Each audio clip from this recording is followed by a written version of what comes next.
Hold on for a second.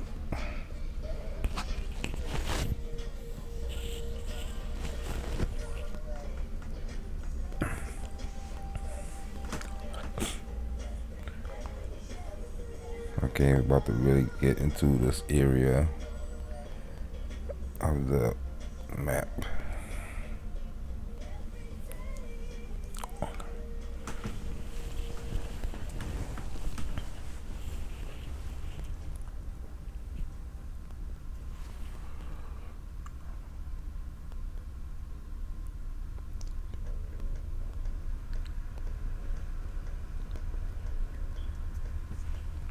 Santa Marta and the Cabo de Aguja. We talked about that in the last video. So you have to put out this map to see it on it.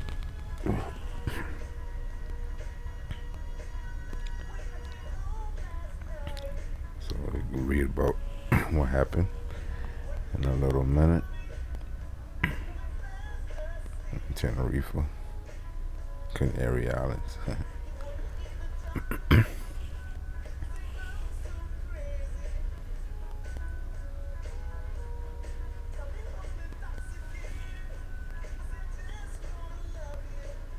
Saying, as late as the middle of the 17th century, two Sharifs embraced Christianity.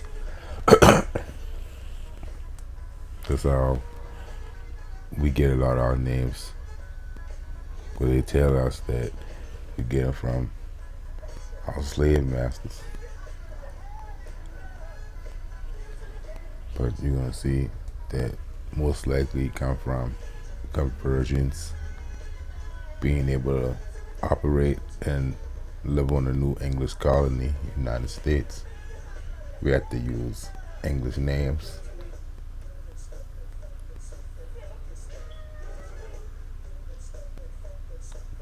And then you can tell some people still been in French jurisdictions, some are still been in Spanish jurisdictions, etc.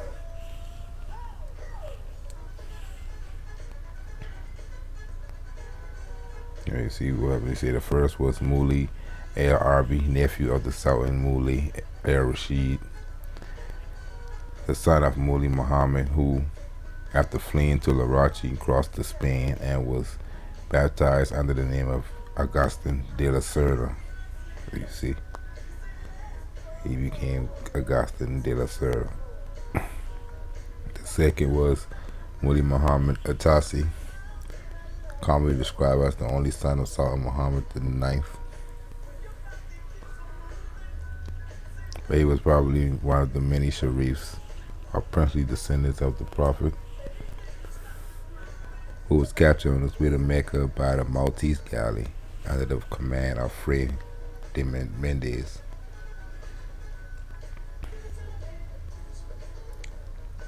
Basically, we can see captives, capturing, back and forth.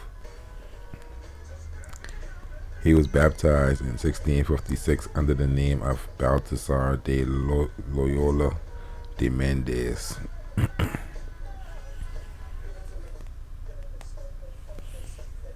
So now you see he take on the name of the capturer.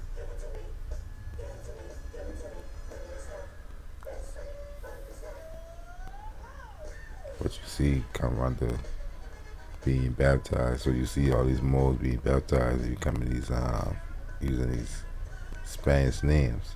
Like we see on the island of Haiti in the records, they got a lot of them with Antonio Torres and these slaves like that. These all Moors who getting switched to Spaniards by name.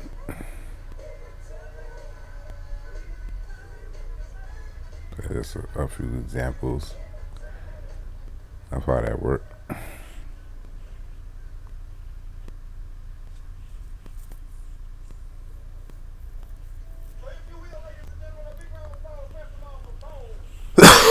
Excuse me.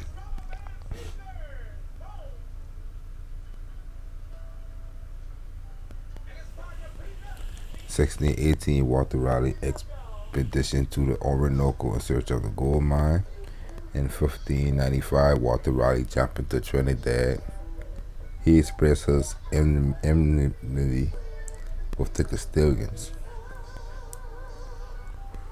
Now you see, Walter Raleigh, everybody associate Walter Raleigh with North Carolina and America.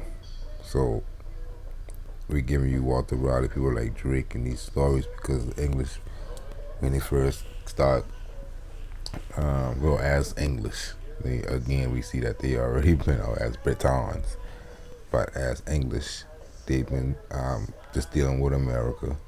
And you see the 1721 treaty between England and the Sultan of Morocco, and you see that around the same time English colonies of America being built. So you who put two and two together, they've been dealing with over here in that treaty for the most part. You only see English dealing with the current Morocco until they start getting Gibraltar, which is much later, 1800s.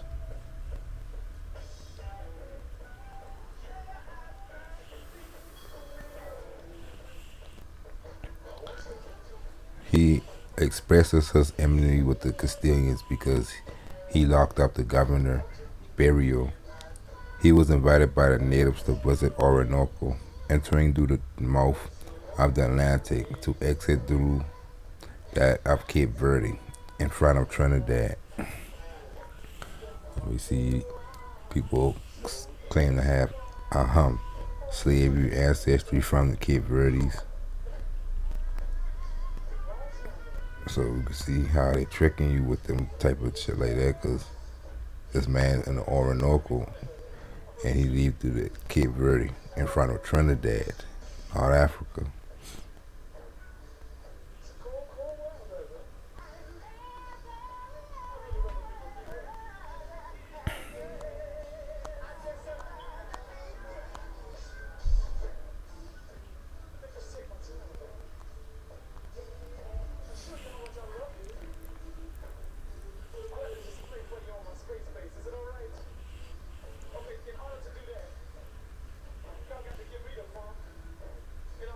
He saw dark-skinned natives like that from Angola. And again, in English, that's the word, their favorite word they use for Africa, Angola. And a lot of gold. On his return, and they're talking about the modern day Africa, the English used to call that overseas Angola, the whole place. And a lot of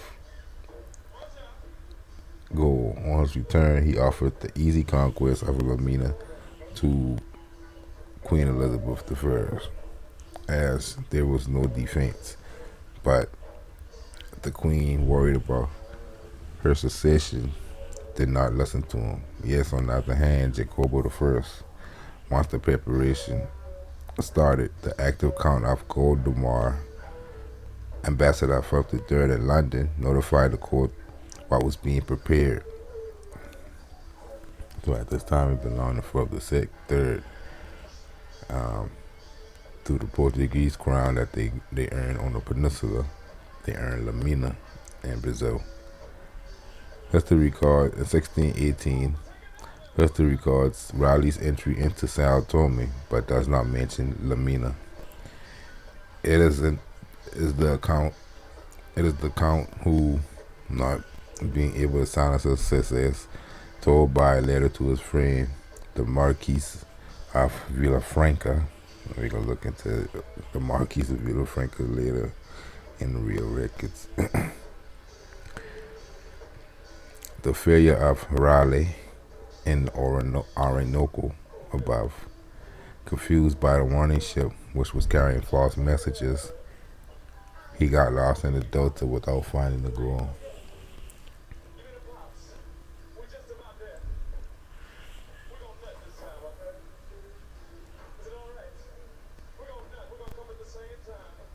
Raleigh going to search for the mine.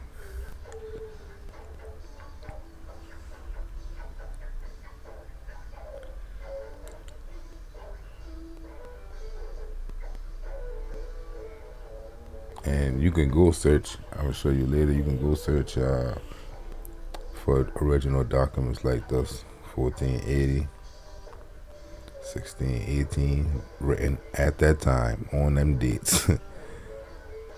Not second, third, fourth, fifth, sixth, seventh hand generational stuff rewritten over and over, and stuff that happened 400 years ago, written in 1890 by some European scholar calling himself a scholar.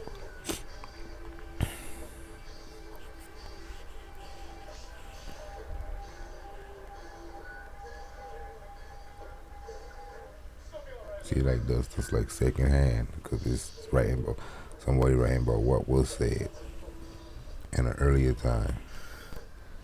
See, they labor as indispensable to us in this neighborhood. A group of prominent Charleston residents, including James Rose, Williams Grayson, Benjamin Hughes, and others, said in a petition to the South Carolina State Senate in 1860. They are the only workmen who will or can take employment in the country during the summer. So you see, them boy could have worked during the summer because the heat ain't gonna kill us.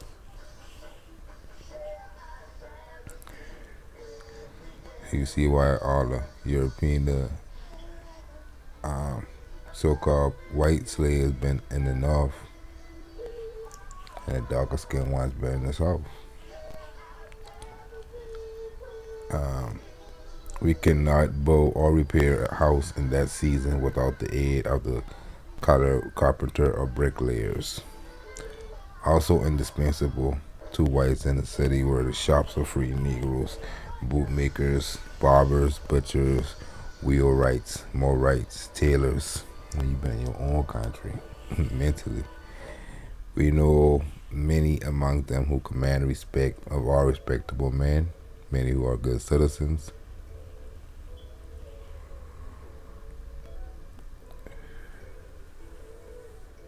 And at this time, you had some of these more still using their own forms of money too, like silver and coins and shit, different currencies.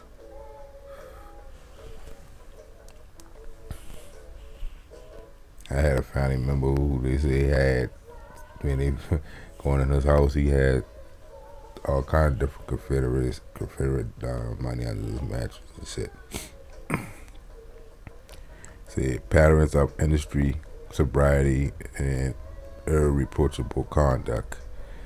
Rose and others concluded there can be no better proof of this than the fact that they hold property in the city of Charleston to the value of more than $500,000. Some pictures you can see is Moorish architecture everywhere. Charleston, the Citadel, the Institute Hall, and the City Hall building. So they showing you who built these shit.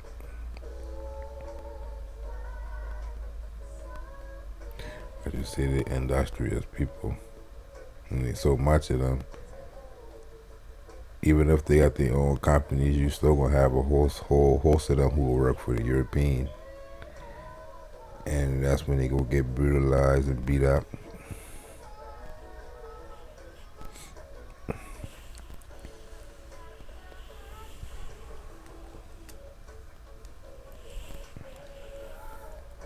Of course, they ran the cotton industry.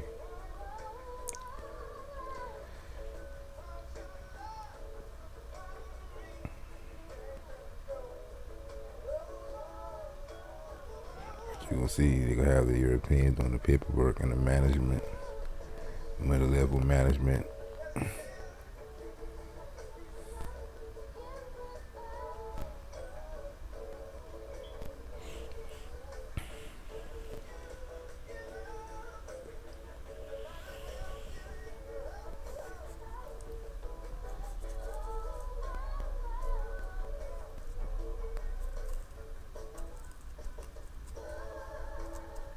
Just like we seen on Django, you had Candyland, the big ass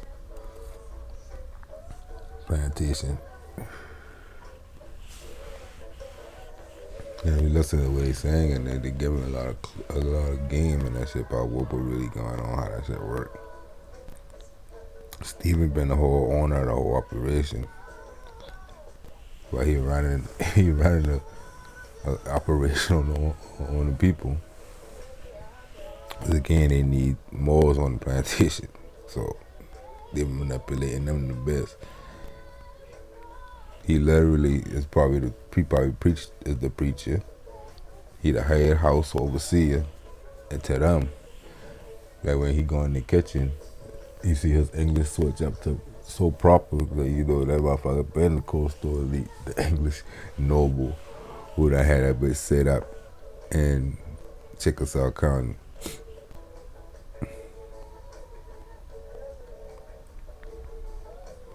Like Candyland. Candy he been a manager. He would have been the one who would have had more on his family shield as the benefactor.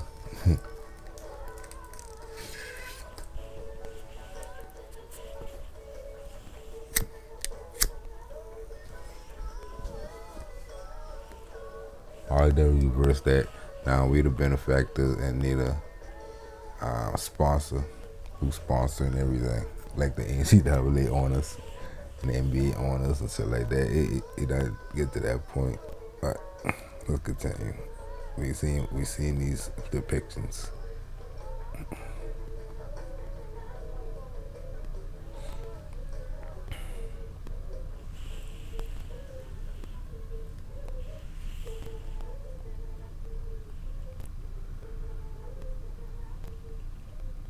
You see segregation going on at the same time.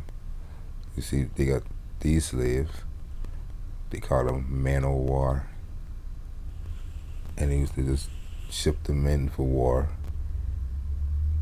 and that's how you earn merit at that time and status, either by fighting or learn knowledge, stepping away, learn how to read and write.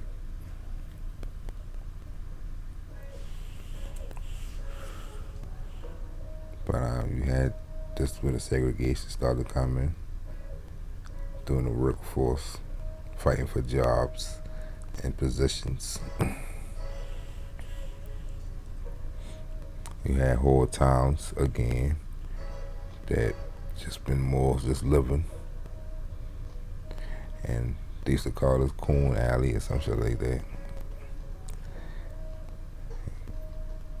Let me see, the merchants. You had some Moors who and their family just been the ones who you could find buy shit.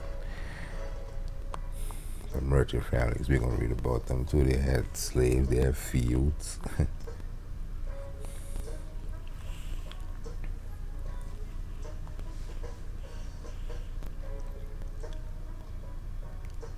In the next video, we'll get into more of a later period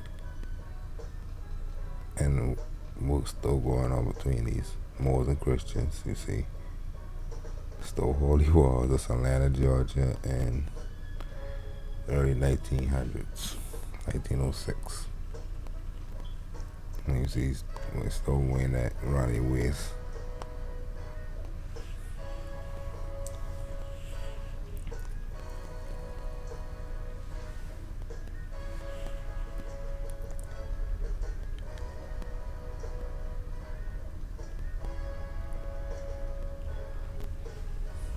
See right here, we've been so free, especially in Philadelphia, that they started to get decadent.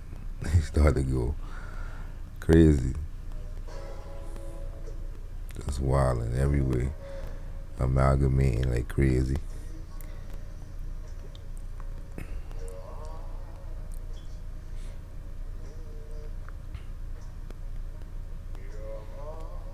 We had the speakeasies, the madams used to have the whole houses. Shit was going down even more free like that. Nigga them fighting on the side.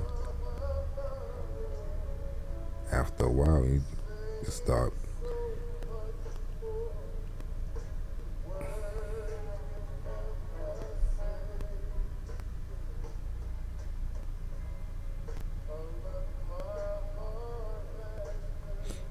And that's when you lose lack of knowledge once you start getting to that point in mass. And you have a few families who still sit down and make sure they teach their children and not fall into it, but you get fewer and fewer.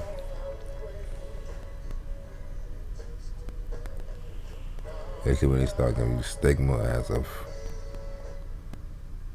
that's how you was as a whole, your entire nation. Again, ambiguous. We'll talk about stuff like this. We can talk about the Mechanic Institute, the mechanics.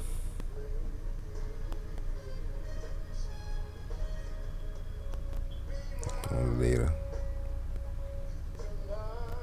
Let me see. Yeah, war. Again, you see. And they make them retreat.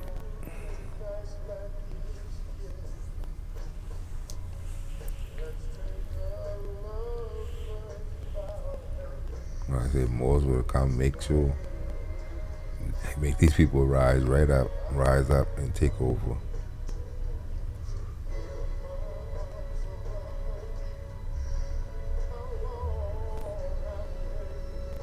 And we got different stuff like this. You can add to the charging instrument that you would do when you charge these people. Crimes against humanity.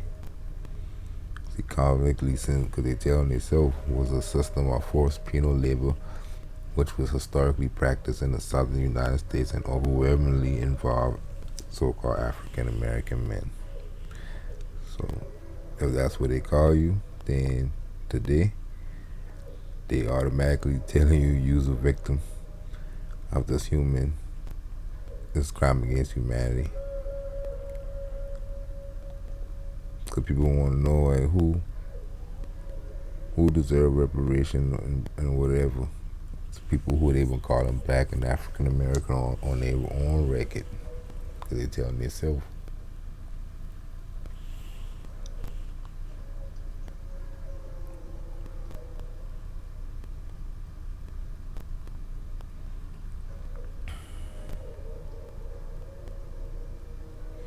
Provide prison or labor to private parties, right? Now we got the same things. Private prison, and they amp it up. Such as plantation owners and now corporations.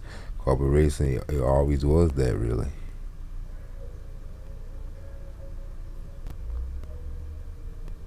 Companies, factories, like we've been showing you earlier. Encomiendas.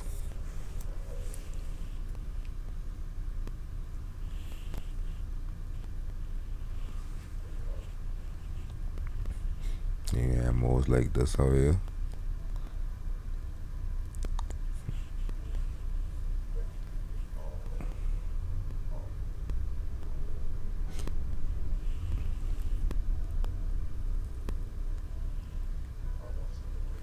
It's just that they were more mentally free. Ain't with no blockage.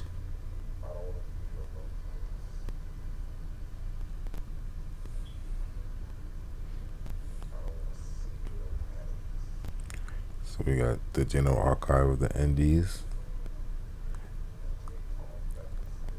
And of course, just like everything else, they let you look at some stuff online.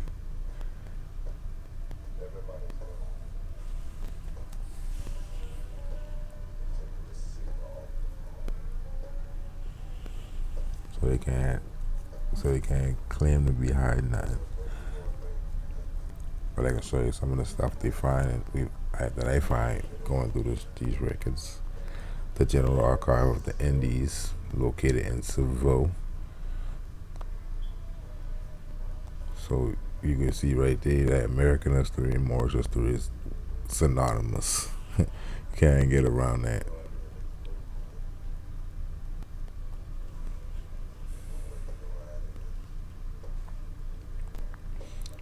Some of the stuff in there. The House of the Contracts.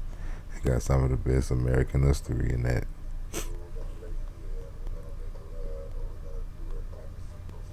You got some of them ain't even got you can see these terms. They don't say nothing about America. Some say Indies, and you smart here say Havana. So that give you a clue about. You see this one say Ultramar, which is like Alan Mar. And you see some say the Hacienda that we talking about, Cadiz. But these the records for the Indies. That right there showing you is a whole lot of history ain't being talked about, told about this land and these places and these people.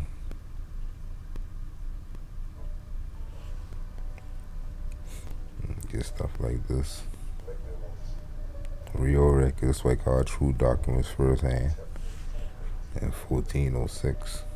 And you can see later they're gonna try to manipulate even these by, you can tell, ink covering up some of the stuff.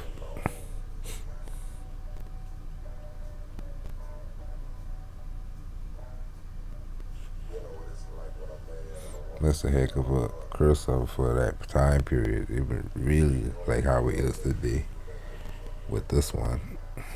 Somehow you can see that some of those Moors been writing, and even this script mixed with Arabic script calligraphy, and that's harder to read.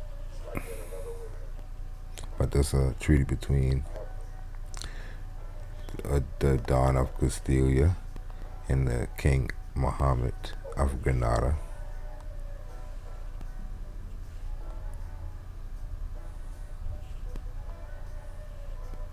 And if this in there, got something to do with America. The fifth process of Moorish and black slaves going to Barbary, followed by the court of the Inquisition of the Canary Islands, which is a good thing to look into for American history because we're talking about the different Canaries at this time.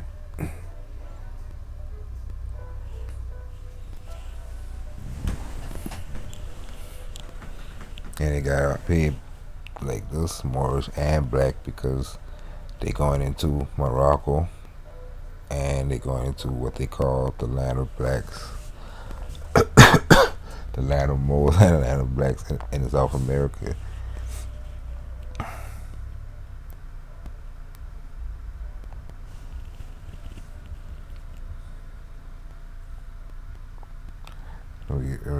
We already read some of the stuff from the Inquisition of the Canary Islands and some of the older videos. That's some good stuff to go look into too.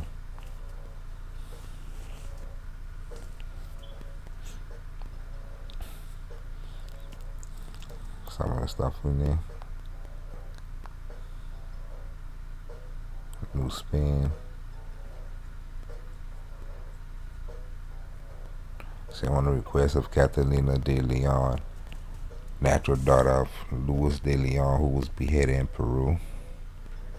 Appointment of people to mine management in Peru. So you see, we're dealing with details.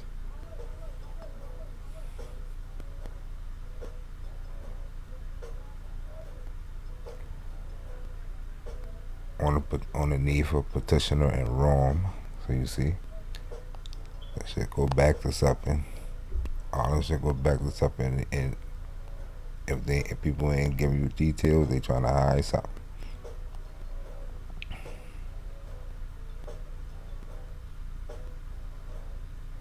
If you're growing, you should be demanding that they just let you see the records. You wherever you say it don't matter. Ain't no emotion. You want to see what you say. Keep covering your eyes.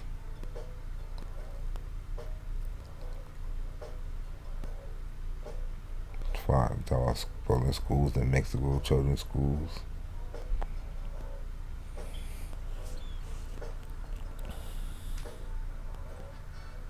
So you can see this more like calligraphy.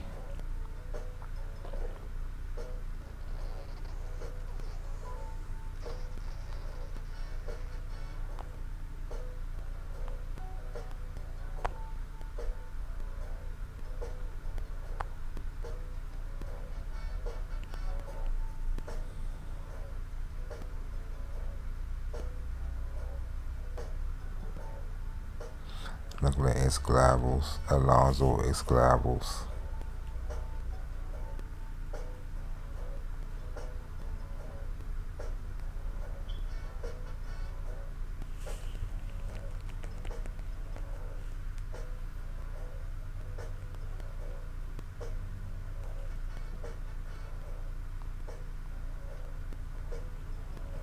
This we call really researching. You gotta go and squeeze your eyes to try to see discovering shit like Indiana Jones. Trying to see why they underline that. 3 men.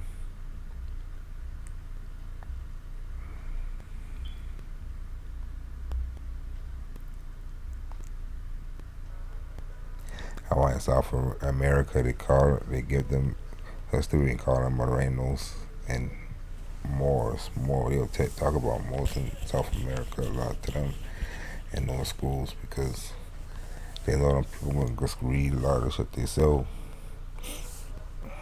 Let's see, Negro Esclavos.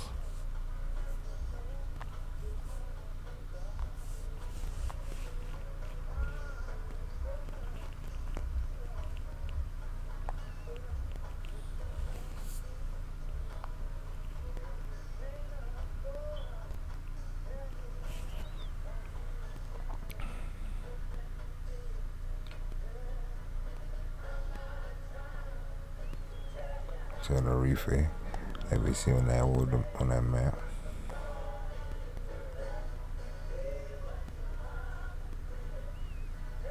You see the Marquis of Villafranca,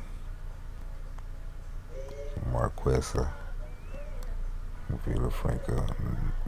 So that's right here, match with this.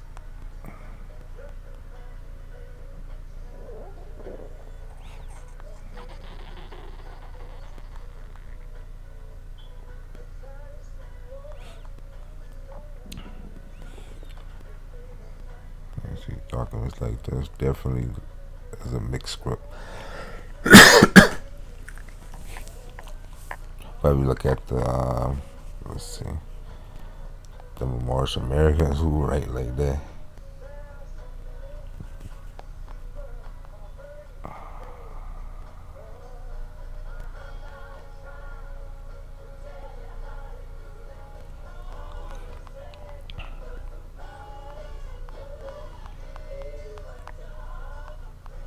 That's where they show a document at the beginning of this.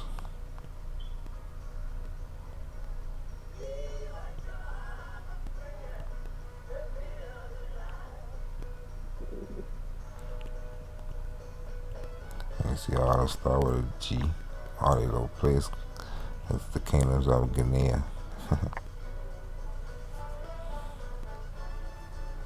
That became the Canaries. That became the Indies.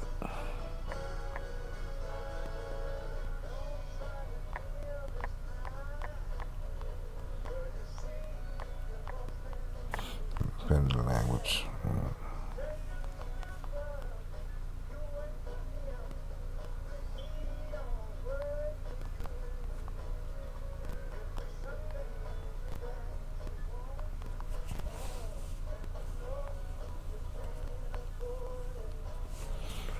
I can read directly. Not that one.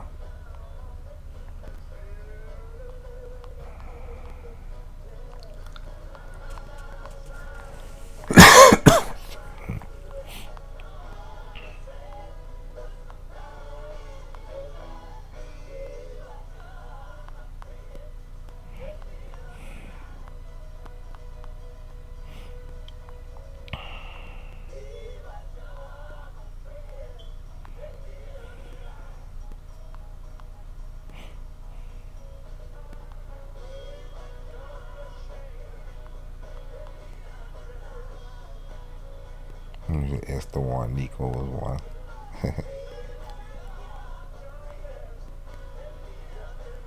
Black Spanish Ghanaians.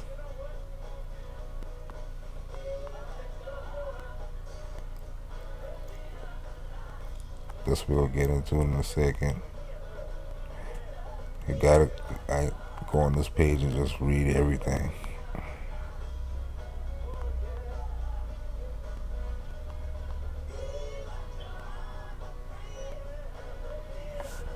See, talking about America.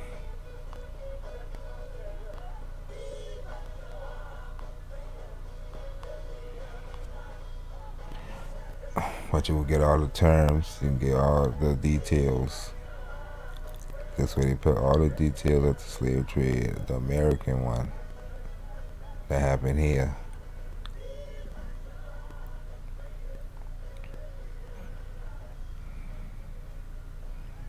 You see, right here, two main places. Cartagena, that we talked about in earlier videos, Veracruz, and Water, Mexico. And these were just the spots that they've been taking more from around these places, going into the confine of Africa, which is South America, and bring them to the spots that they already had in America. These little enclaves, factories, what we call colonies.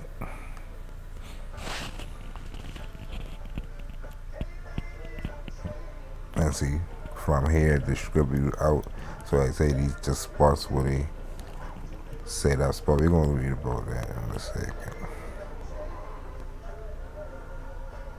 They're showing the Morris page. They're gonna read about them. They used to have these malls with them. Converted. They already converted. And it's the, you'll see. Companies.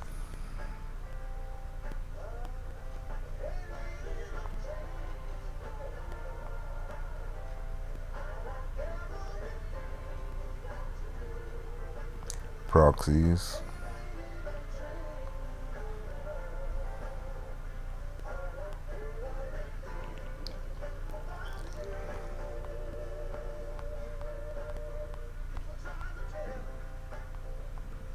What they're doing is giving you one side of the story. They give you the side according to Rome. They ain't give you the side according to you, the morals.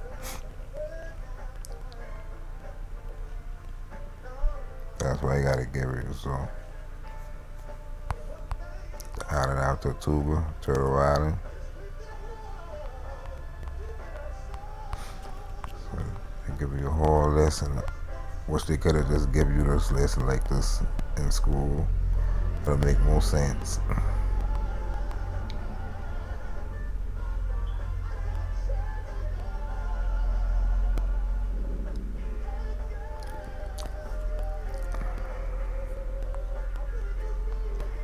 So in the 1700 now.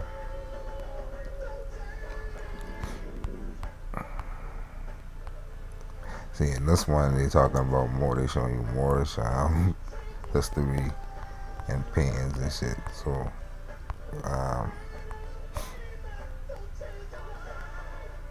ain't too much talking about Africa, except for the names. Cape Verde Company. And we just talking about the Rio Cape Verde in this story.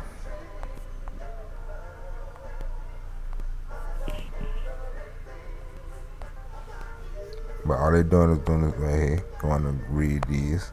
These going to say stuff like Africa because they ain't been using the term America. They been using terms like Barbary in Africa.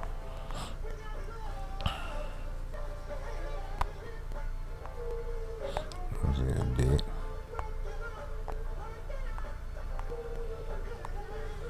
$14.93. The original letter from the Catholic monarch to Columbus, in which they instruct him to hasten this. So that's what it says. His departure, they instruct him of the state of business with Portugal, how he could conduct himself on his trip, and they approve what he ordered. Inigo de Arteta, Arteta, whose navy went to the coast of Al-Munassar to take the Moorish king and other Moors who passed with him to Africa. So, this Columbus' second trip instructions. Second trip to America. We call the course of Al-Munassar, which is, and today, and was at that time, in Grenada. So you see right there, 1492. The fall of Grenada is directly related to America, directly. And that's an example of that, because this record right here is inside the Council of the Indies for a reason.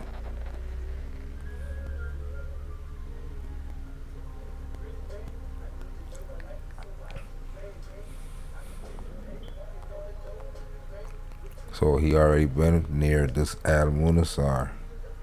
He ain't had to come to this Al-Munassar. They would give him instructions of the coincide spot to this Grenada. So in the new kingdom of Grenada, you got an Al-Munassar course, which Al-Munassar just means surrounded by mountains. So I believe most likely somewhere in here, in the new kingdom of Grenada, telling him not to play in the Portuguese ports of Guinea, which is over here at that time, and on this side. He only had rights in the Canary Islands and some enclaves. They ready to go to war down here. Gran Canaria. But they're using the terms that they know. Moors at that time has been calling it. And they've been calling it stuff like that because of you see the land. A place surrounded by mountains, they're going to call it Al-Munassar. You try to look at these records yourself. Barcelona, August 18th, 1493, when it's recorded.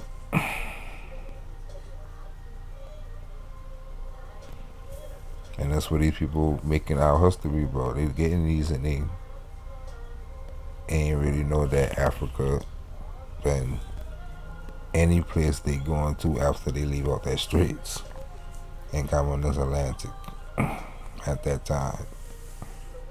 Obviously, 1493, that early they came.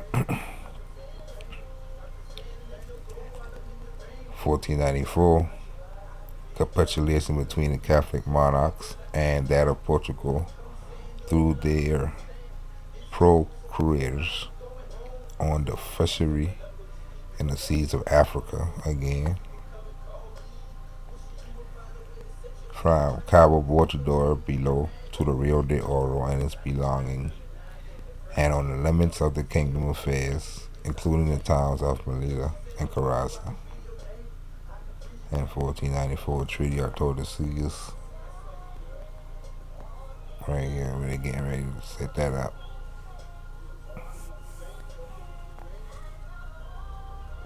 Don Fernando and Isabel.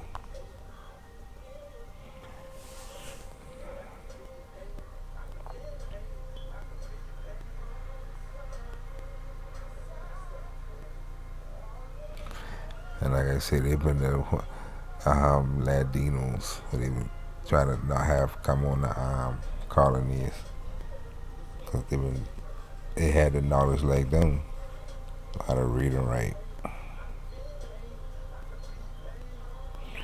And you see Aquende, the near sea.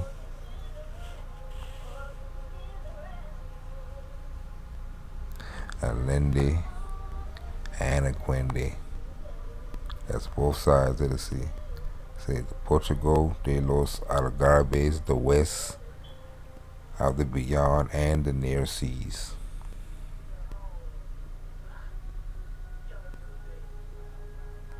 Some will look like some of God. So it's basically splitting up scenarios.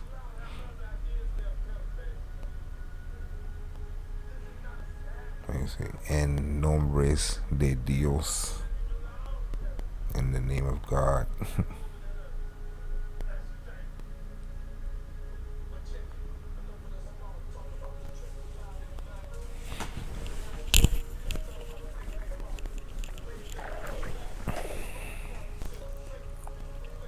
The royal certificate to the audience and other justices of Mexico and Espanol Island to consent to Cristobal Lopez, a neighbor of the town of Palos, to beg in those parts to help rescue of his son Juan Garcia and Hernando Lopez, to whom Somos from the Kingdom of Fez, who arrived in San Juan, made captive, can do a year on the beach of Mexico. See, back dealing with America and Palos overseas. Again, Kingdom of Fez, they call him damn the whole course over here.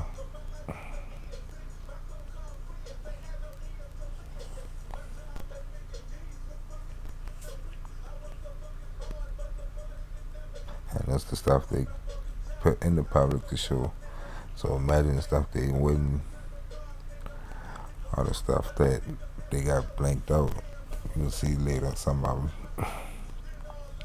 They notice about a navy in a range in France, but the plans are going to steal off the coast of Fez in America, or conquering lands that do not correspond to the kings of Spain and Portugal. So you know that's America, because they're the two who split amongst each other.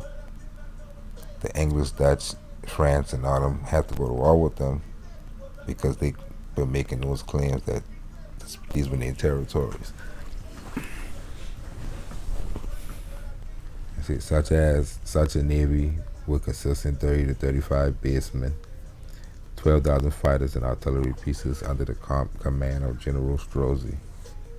So, you know, Spain and Portugal had enclaves, but they ain't had territory with France going to war over. If you're talking about Fez as in this split, this part.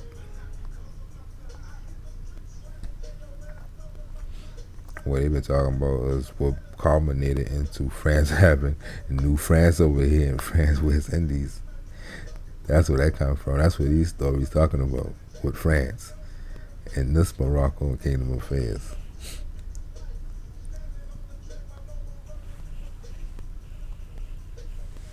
And Spain and Portugal, if you can fool yourself for a minute thinking they just been talking doing all that 300, 400 years of history for these little areas right here. They had enclaves on it. This was for the bring in products to distribute.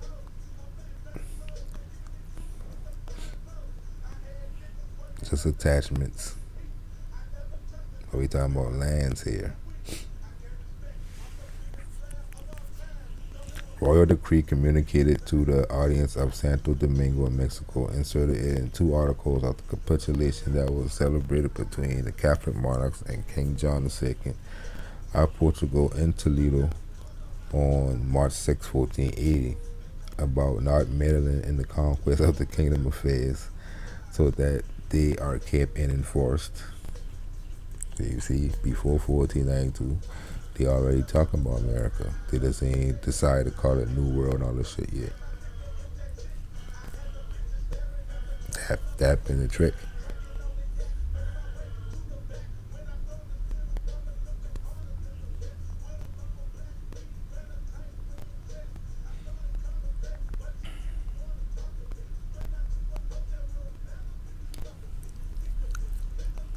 You see right here, they give you all the game up right here. Royal provisions of the Don Carlos and Donna Juana appointing Juan Lopez de Recalde, accounting of the house of the contracts. See, that's definitely dealing with America.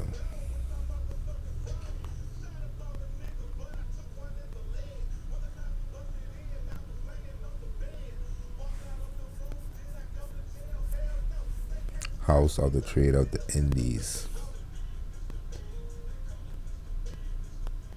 and Seville.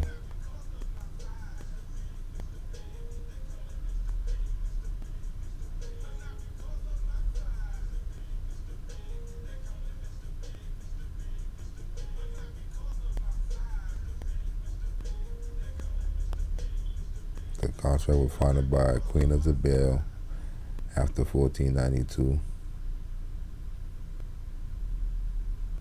You can see the Catholic and Queen Juana, just like we just finished seeing, right?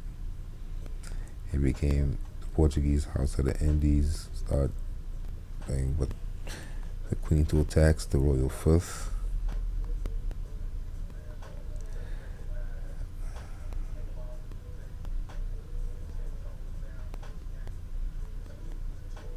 As I won't see if they would have tried to put them somewhere else.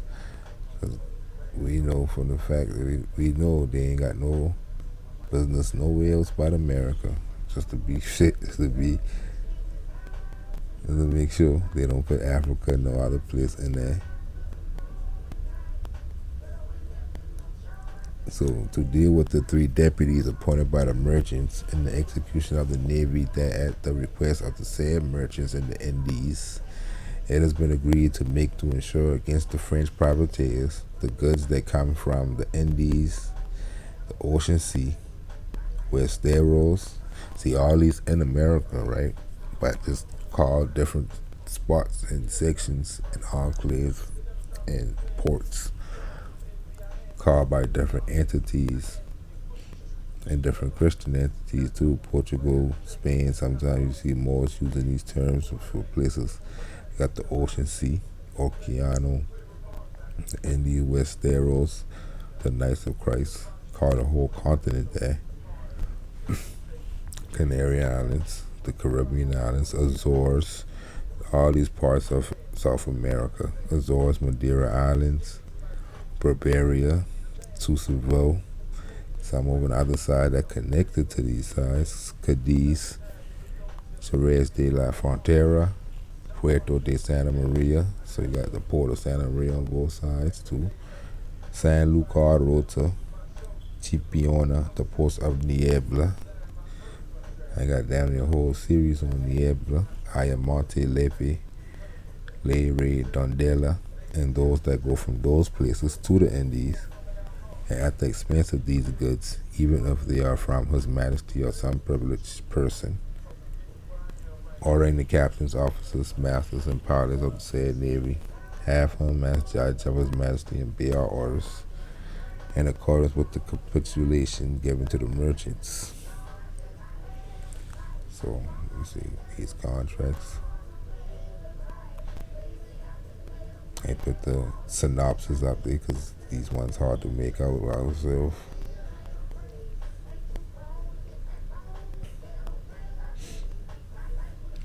The royal decreed to the officers of the contracting house to go to the makers that Francisco de Vargas had and so forth, in charge of the victualists and the maintenance that were prepared for the conquest of Africa. So we know the contract and they didn't deal with the Africa of today.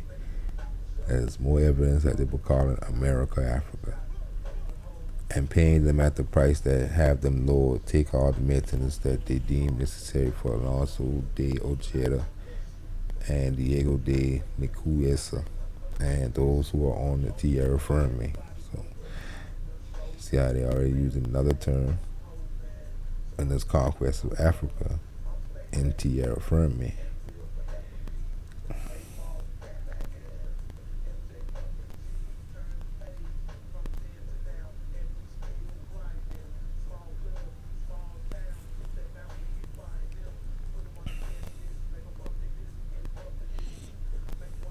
Tierra Firme.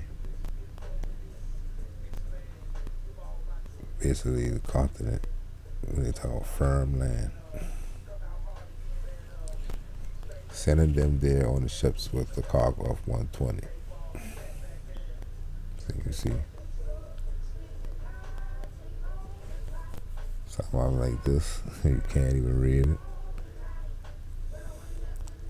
You can see mixed languages or mixed pens.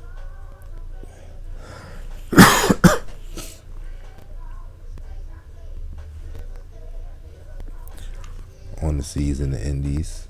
In the 18th century, the Spaniards barely had in America coastal enclaves and some interior cities. Only in the old empires, which bequeathed cohesion nations to the conqueror, did they conquer the interior, at least in part. Under Philip II, the presence of the conqueror was discreet. Extensions remain under foreign power, among which the Muslims of the Kingdom of Fez and Morocco stands out, a circumstance that did not hinder Austria to establish himself as the on and absolute sovereign of a continent. But you see, that's how Rome always is. They they suck people into agreeing to shit themselves. See what I'm saying? Like, ain't nothing you can do if somebody agree to something and they fight you if you trying to tell them no, don't do that. So ain't really nothing really the King of Fairs of Morocco could do when you got people who claiming these things in terms and shit being that. And that's what they've been doing. They've been claiming the whole continent and then the people and teaching people in school that it ain't really true. But once you get enough people to believe it, shit, it's true then. And it's evident that even though the peninsula population had immigrated en bloc, colonizing the Indies entirely was out of reach, obviously. At the service of the crown, like all historians admit by such, have flourished in the country. Mariana dispenses with logic at the beginning of the 17th century to prolong the Americas of Castile from pole to pole. In truth, the Castilian presence extended from Florida to Margarita, with the appendages of Peru, El Plata, distant and generally forgotten, and more or less precarious penetrations in the Orinoco, Amazon, and in northern Mexico. So just a whole lot of stuff that they consolidate and create a history. But the truth, when you start go looking at the records and these records, even these small little operations here and there, we're gonna see that really been going on, and they still doing that. In school, they'll teach you about the African slave trade, and they'll give you a whole lot of numbers. What they're doing is they looking at these contracts and asientos and these contracts, but they ain't telling you that half of them shit ain't been taken up or accomplished. These operations that they had out, but they taking a number as if they've been accomplished. You can see. Until the second half of the 17th century, so-called blacks from Congo and Angola, and that's what they've been called in Africa, proper modern-day Africa at that time, were rare imports. Far from the coast, the journey complicated. The traders began to frequent it. So the people who already been merchants and shit started to go over there at this time. When the American Guinea gave signs of exhaustion.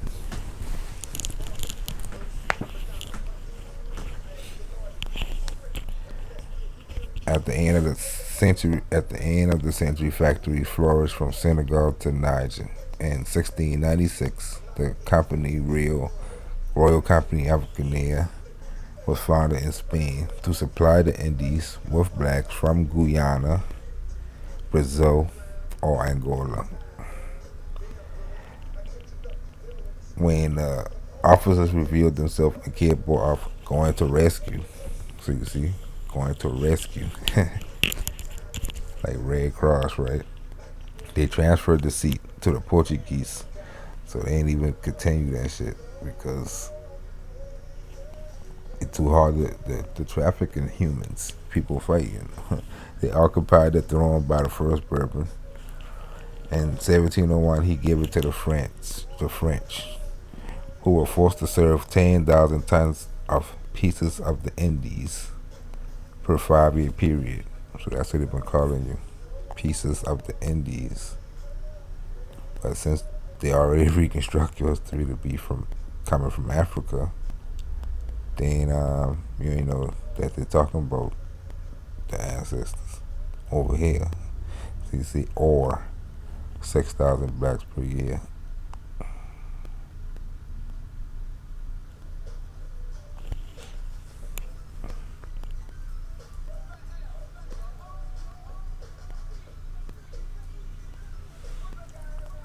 They used to come over here and they used to mark which one been Indian towns or which one been black towns.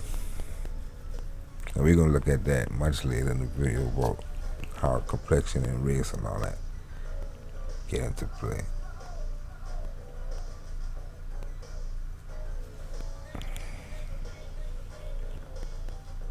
And they already just stem from lack of knowledge and stuff like that. Say from covering the quarter. In 1706, they requested authorization to lower in Mina and Cape Verde. Deposits controlled by England and Holland. So you see, when jurisdictions change, terms and conditions change. But that's why we don't play with wrong, period. I mean, okay, which one of them is? You got to have your own. I'm telling you, you got to be in your own world. But they people, that's how they play. That's how they manage it. So 1713 having served 3,475 pieces. So you see how low these numbers compared to the numbers they were giving us. They gave up the seat, having no other remedy. Philip V allowed 2 or 3 Dutch ships to land blacks in the Indies on the condition that 2/3 of the crew were Catholic, entering the port with the wooden flag of Spain or France. So since the Dutch take over a lot of the ports that the Portuguese had been set up on the Brazil coast, they had to go through the Dutch to get these so-called workforces. Oh, that's their little encomienda plantations would have failed. No money made. So for hiding his incompetence, he continued his seat with the English Company of the South Sea, which offered 144,000 blacks spread over 30 years. And that's English Company, so they in Guyana ready to export people who ain't want to be down with their new company out. Guyana is English at this point, Guyana.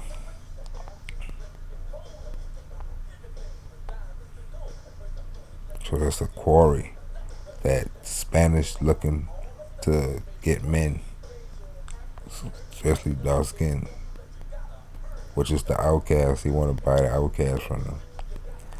So he take up the contract, the asiento that we saw earlier. It's a contract of insurance.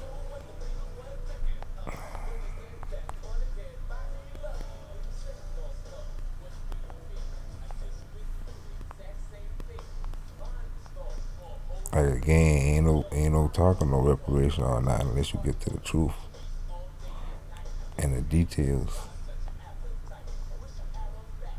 And they ain't never talk about no goddamn asiento when they been in school where they gonna show me that damn boat though. A Saint Agreement of Blacks was a monopoly contract between the Spanish crown and various merchants for the right to provide African slaves to the colony of Spanish America. You see, Portuguese, Genoese, Dutch, French, British. They reading these same documents, but they ain't explaining the shit.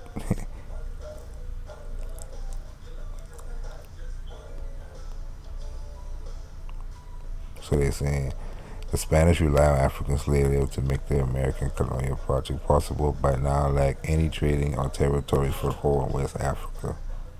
So you see, they ain't even had no foothold in Africa, but they still using the term Africa like the rest of these Europeans.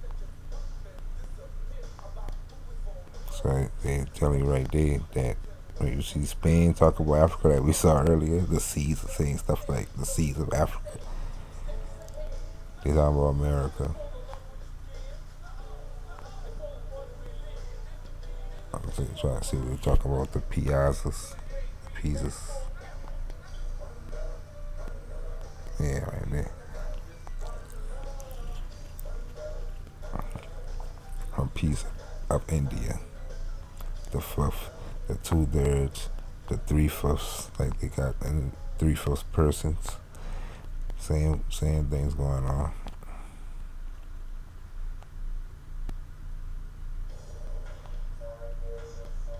And they still doing is they hypothecating these birth certificates. They getting pieces on top of pieces, pieces of the taxes that you pay. They just more intricate now.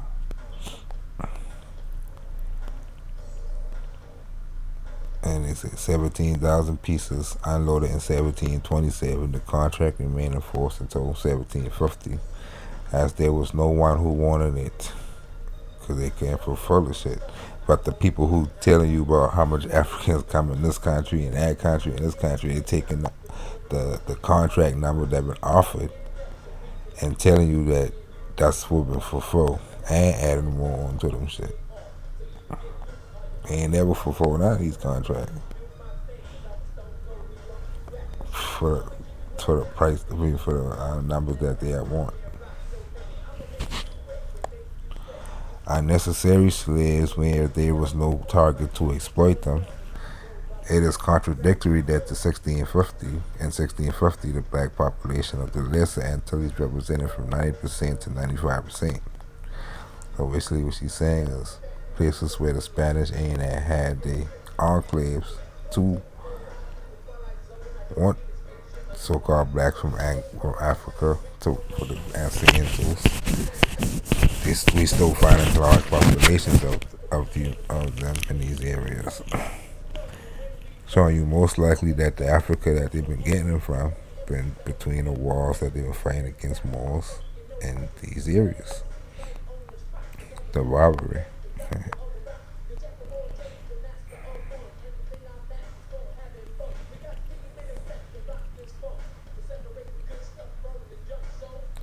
Importing the major islands only in Cuba appears Indians, apparent represented by the modest 6.5%. Blacks represented 30, in San Juan 25, and in La Española 85. In the 16th century, the conquerors settled in San Domingo were concerned about the ratio of 3 blacks to white with the rebellious character. At Christmas 1522, 20 blacks of the Jalope's language rose up in Diego Colon sugar mill. The Indian slaves joining in. The revolt extended to the entire island. Quailed not without difficulty, the Spaniards hanged the rebels they could catch. By way of example, lamenting that the others had escaped to the mountain, joining the Maroons. So they say that a lot in their books, but they just been looking for Sharif controlled territory. The territory still under Morocco and not under Rome.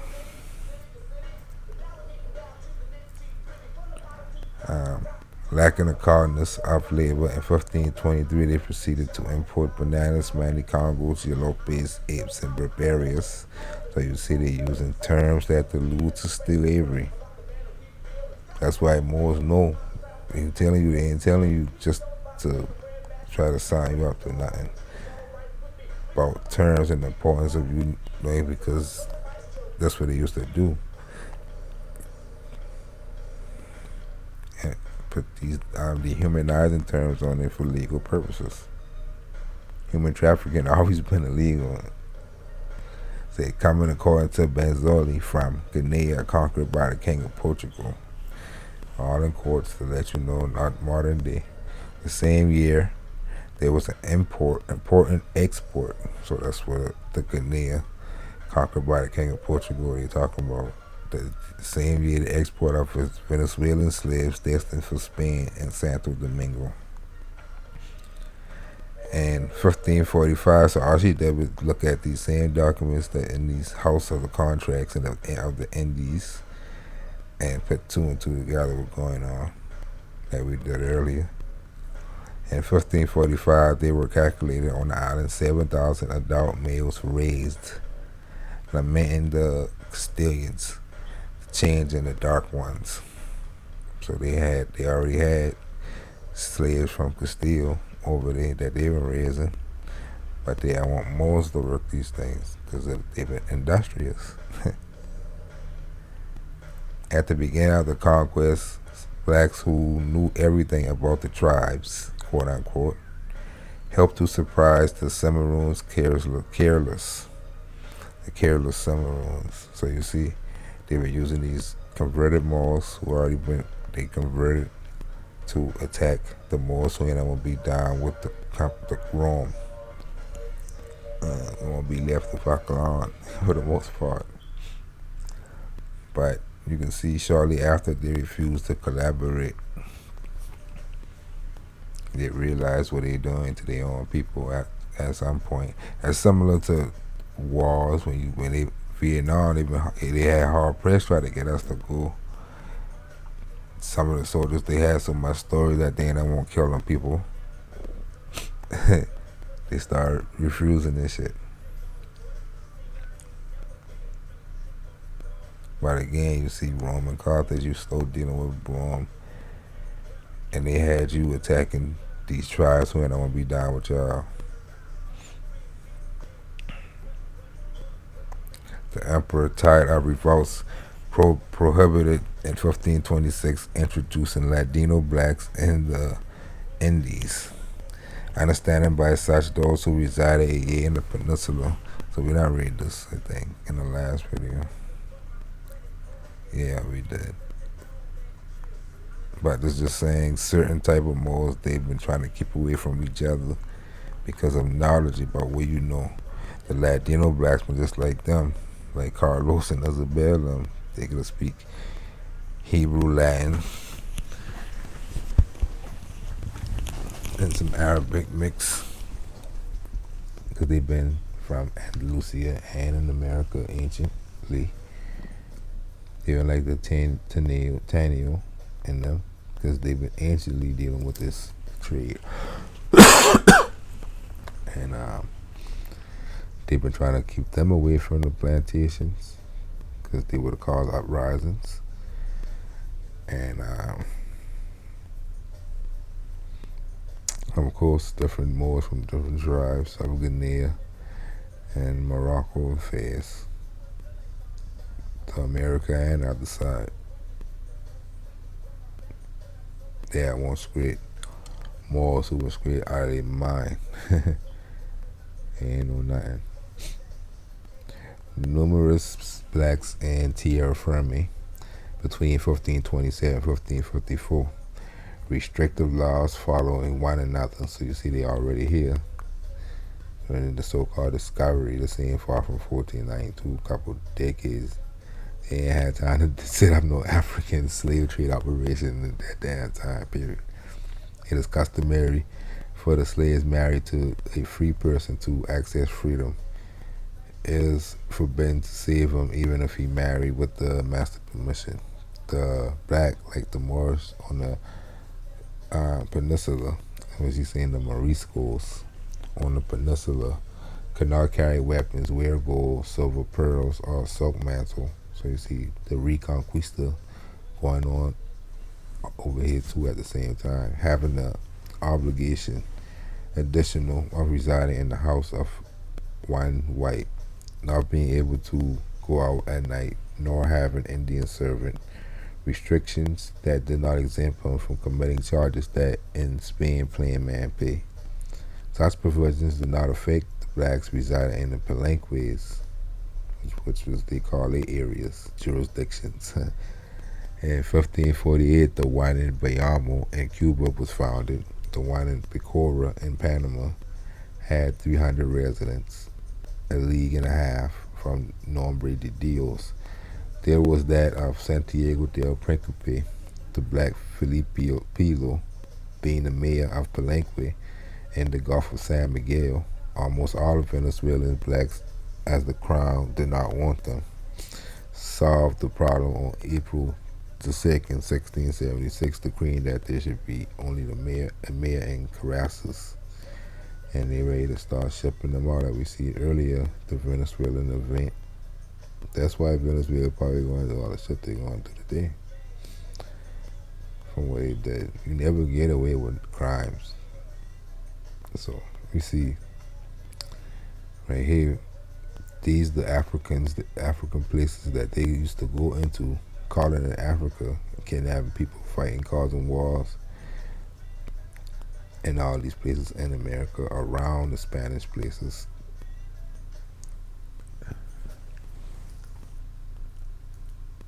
And just like today, people of the same nations going to create communities of themselves, most for the most part.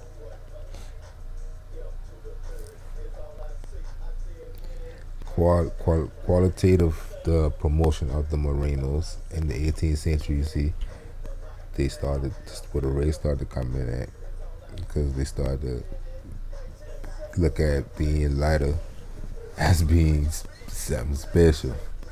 Because Moreno, Spanish defined as brown. So you got brown and black aspects going on. Negro and Moreno. Even though brown ain't a nationality neither. But for this where all this coming from.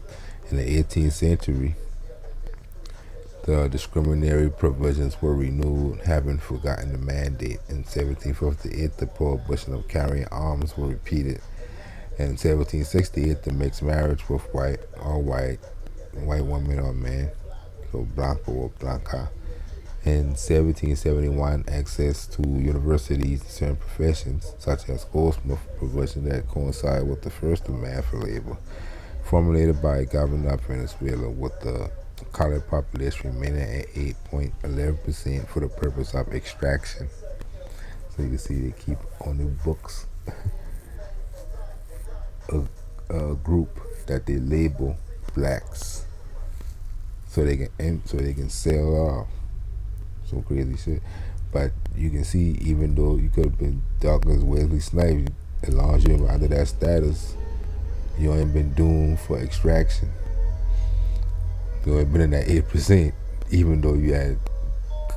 You see, it's just mental that we gotta get in our minds. What things for working, say, for the purpose of extraction, compared to the 75% of Indians. So now you see, the ones who capitulated, they get the term to be, they get to be Indians, but you can see that's those subjects of Rome. They still got control of them too. But you see, Devon in Africa, these parts, especially deeper into the interior, any way they can find Moors who they can go to war with.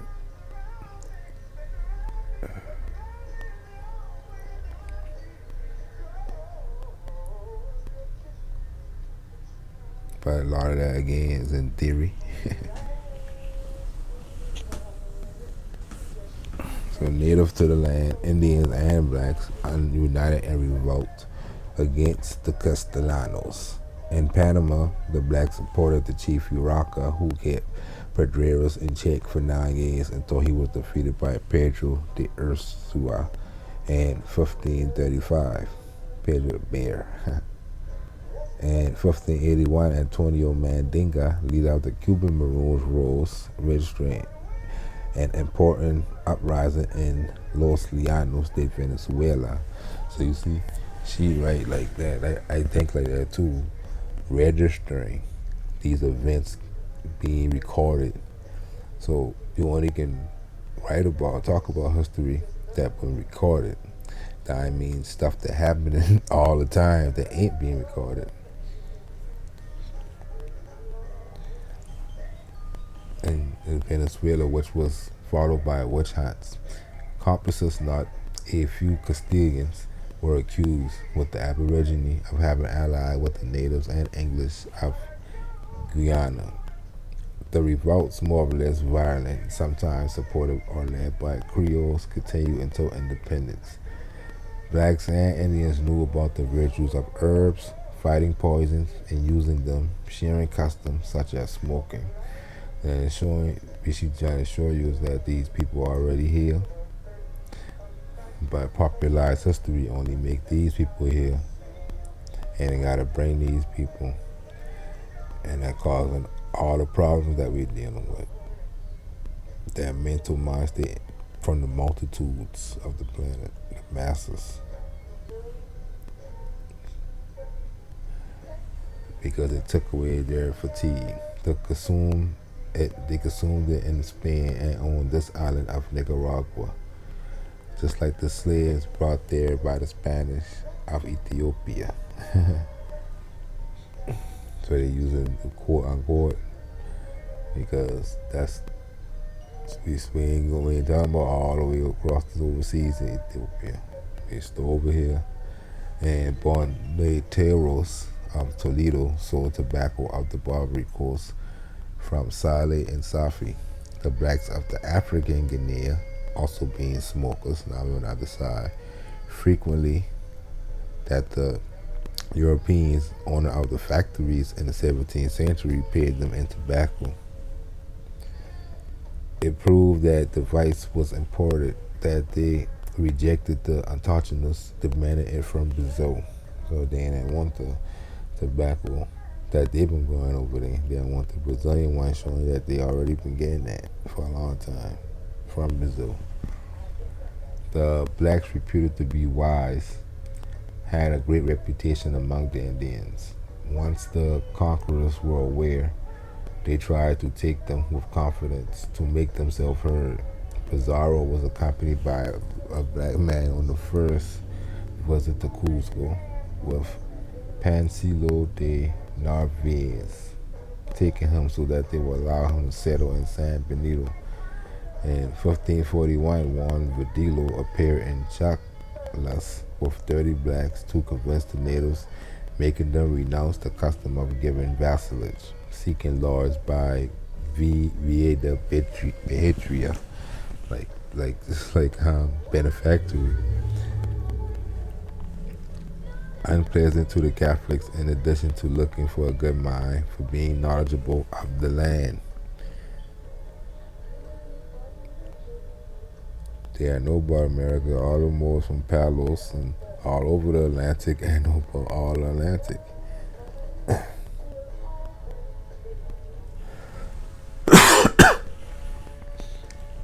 And we've been getting from one part of America. And let's go. Let me show you something. Let me take you somewhere, my guy. And take them from one here to right. They've been accomplishments to them, different spots.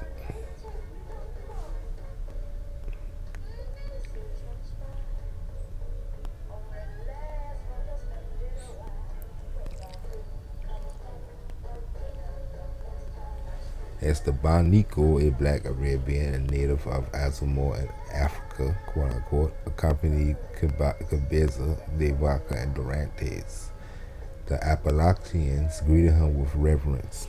The viceroy of the New Spain took advantage of the news that the black had, the so-called Negro.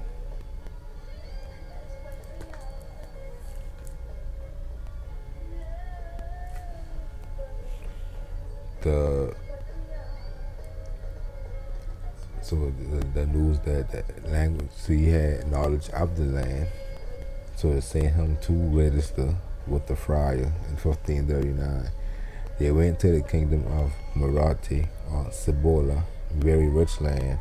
There were 7 cities, very populous, with very large buildings.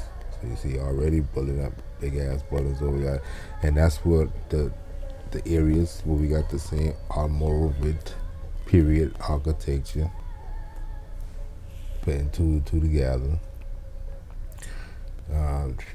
People of reason, and even of Adobe. So you know that's the Adobe, Texas, Arizona area, all the way out to California. They've been people of reason, quote unquote, civilized, as they call it. The residents, they wore long clothes with camel looked collar, flaming like the Moors, basically like Moabites, because you were in the area that we call Moab, even to this day. They had turquoise camels, elephant cows, arrows, and the mountains, which hunt in the mountains, quote unquote. Sheep like those of Peru, and strange animals with a single horn, which were not unicorns.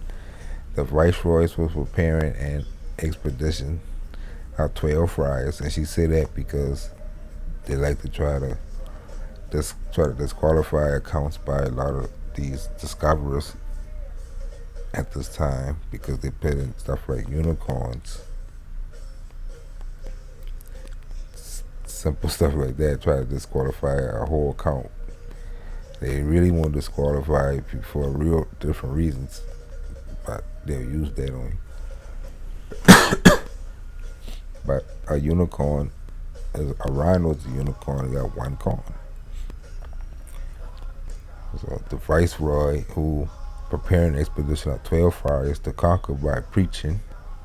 So you see, but he sank the Pedensity project with the Marquis de Valle,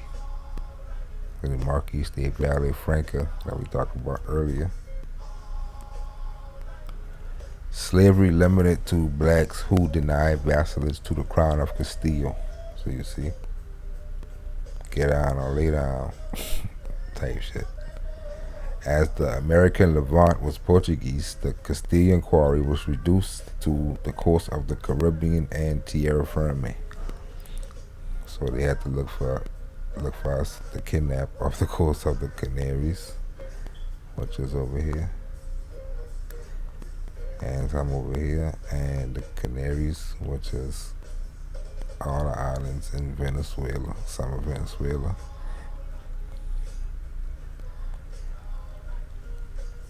And comprising a new Andalusia, which the crown intended to extend to the Amazon. And again, this new Andalusia been already there set up and ran by Moors from Granada and America. Castile had wanted in her hands. And if possible, to the Maranon, demand exceeded supply in 1543. The head of a Negro the head of the blacks was in La Espanola without distinction of sex, between 300 and 400 pesos. In Las Perlas, Pedro de Herrera, governor in La Margarita, invited Benzoni to ride on the part of Paria. They went with 2 breaks, getting 250 pieces. The most women with young. So you see these big numbers like that. People always, they like bringing up these big numbers on one ship type things, and see that don't really make sense. You're traveling for 2 months with that much people. That the nurse and the doctors and the stuff you're gonna need for that operation is a lot. But if you're going from Paria, which is just these parts right here, the Paria, to a conclave over here, then you'll see the most women with youth. So you see, at this time, we call the 464-year war. We don't call it the 400 years of slavery, like the popular Roman history call it 400 years enslaved. We call it the 464 war. Intermittent war in America, holy war. While that going on, you got so much men going off the walls and dying. Whole towns they've been finding with just women and children.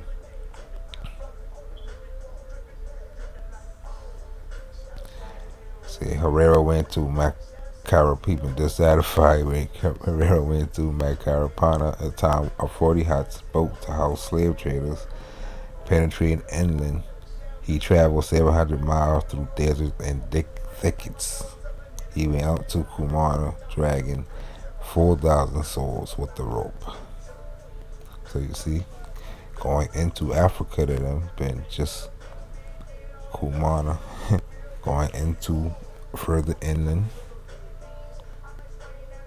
Let me see, Cumana, through deserts and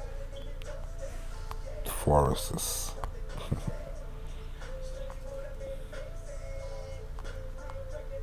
You see deserts, forests.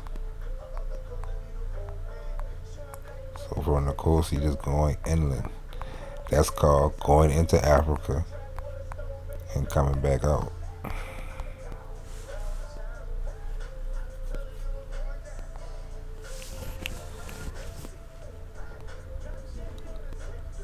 Being governor of Castillo de Oro, Fernandez de Oviedo commanded the caravel Cartagena and the island of Cordego to capture slaves and blacks. So you see, slaves and blacks. So who's the slaves? If they already supposed to be slaves. Slaves and Negroes. Esclavos and Negroes.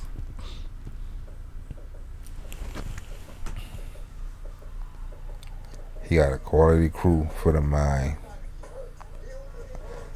In 1580, Pedro Gambillo de Sarmiento admired the 20,000 heads of blacks concentrated in a deposit of Santiago de Cabo Verde, acquired the archipelago and Guinea by Philip II.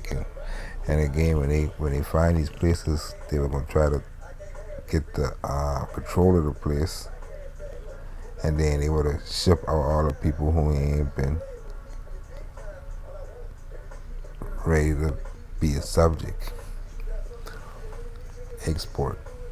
And basically like the Grenada, when they said they make them leave. That's the same things they doing.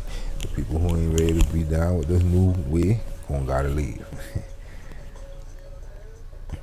You can say acquired the archipelago, and they definitely been dealing with kidnapping, like we see with these wild enslavers going through forests and looking for these tribes and villages of people, women and children and shit. In 1580, we already read that, said acquired the archipelago in Guinea by Philip II with the crown of Portugal. So Spain finally getting into those parts could get that because he get the through from Portugal. The Jesuit P. Sandoval boasted for having baptized 30,000 blacks in Cartagena, coming from Santo Tome, Cape Verde, and Mina. And again, all these still on the same coast, coming from this side and coming into Cartagena. And you see the riverways. You have to think that you come from across the sea.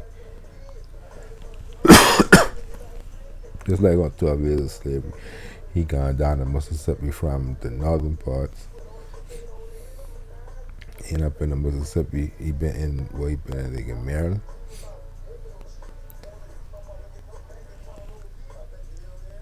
But unregistered parts gonna be called ambiguous terms like Africa.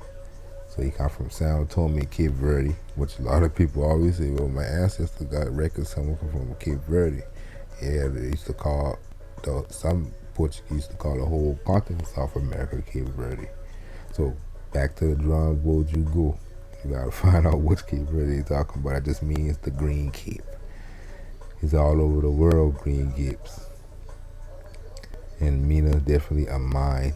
Million mines all over the place. So terms like that ain't telling you nothing. St. Thomas ain't telling you nothing. There's a million St. Thomases. Them places where a ship of St. Thomas would frequent. So between 1580 and 1587, dedicated to the hunt, Juan Castellanos regretted that the brown Moranos of Tierra Firme immigrated to territories controlled by the Moors in search of safety. So you see people want to lay down with wrong, but then they ready to bring the shit to the Moors who ain't had nothing to do with them shit. Always the same story with this shit. But you already see the Castellanos been going against the Moors with Castillo, against the Moors of New Granada, New Andalusia over here. Glancing stragglers, I go down rough roads to what they call Rio de Oro in the confines of Guinea, assaulting palanques. So you remember, that's what they've been calling whole neighborhoods of Moors over here. They were calling them palanques, the towns, and they've been assaulting in the confines of Ghana, which is here.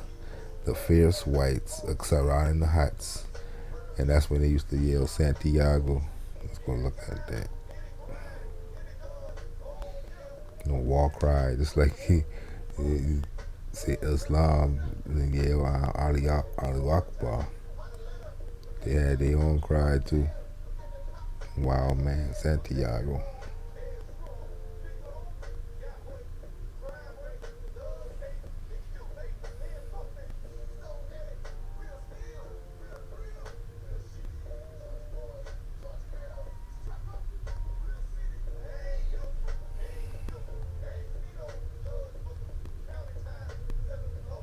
Of course, we're dealing with Metamoro, Santiago, St. James.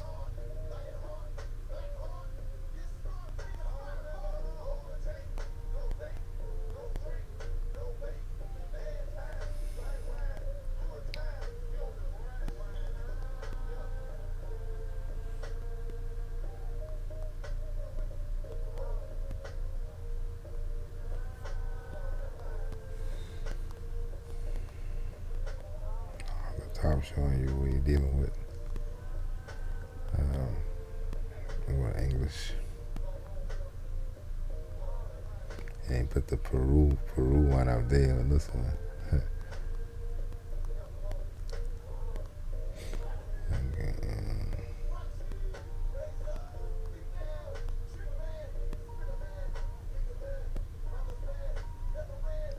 This for the slave captures the wild men, the Metamoros used to yell. You see Virginia, the island of the virgins, because it got something to do with this.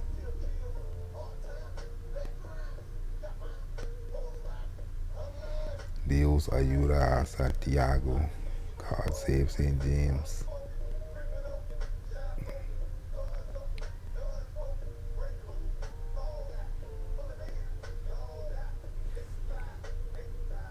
They give us a sharp page of that. But it's deep into the history of the slave trade. Yeah, battle cry.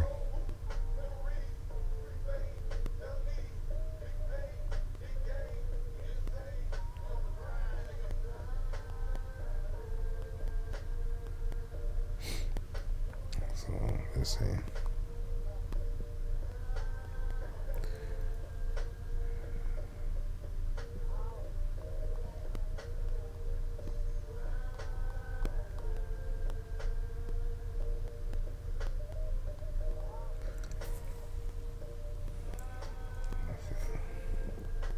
Back. So you see them attacking these places. And once the loopholes were closed, they surprised the residents, amused in their task, killing the least to capture the most, tied by the neck, forming a rope. They were delivered and collected at the royal deposit. Baltasar Villarino, a Rotarian author, began trafficking in 1587. He spent 5 months loaded in the rivers of Guinea, having deposited the pieces in Cartagena with the product to buy 2 frigates, changing the scene, walking along the Magdalena and the Caucasus rivers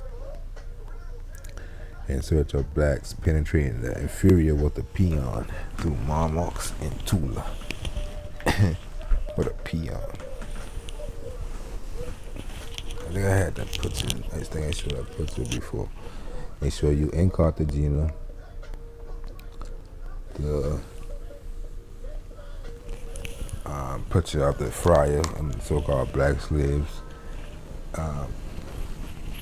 being converted, and they had the so-called native-looking peon with them. That might be this exact Baltasar Villarino. which sound like he been converted. In 1587, pursuing Drake after his entry. We'll come back on this one. We'll end him right here. So peace till next time.